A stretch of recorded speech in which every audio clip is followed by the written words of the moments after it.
Welcome to the 2020 ISOC Chapterthon. Today we are going to talk about how to set up and deploy an Internet in a Box device. But before we talk about that, let's dive into this. What exactly is Internet in a Box?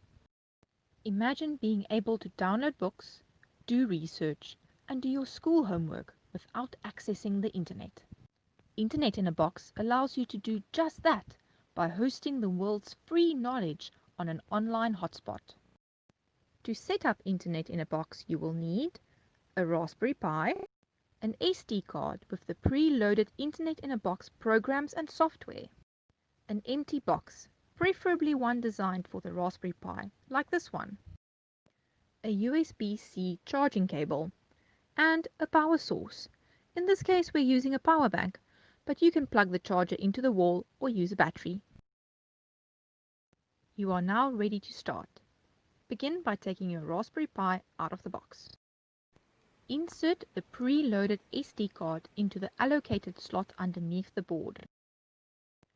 Plug the USB-C charging cable into the power source and the Raspberry Pi.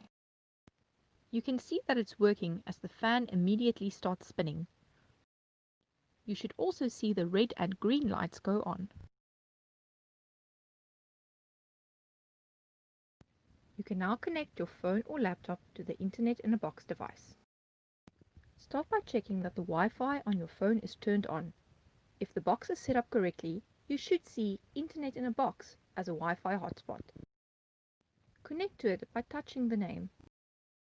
As this is an offline device, don't worry if it says Internet may not be available. All the information on the SD card will be available from your browser. When it is connected, it will show the Wi-Fi icon in the top right. You should keep an eye on it to see that you are still connected. If it disappears, you won't be able to connect. Once connected, go to your browser and type box.lan. You are now ready to explore the content to your heart's content. Remember to spread the love by setting up this device where other people can connect to it as well.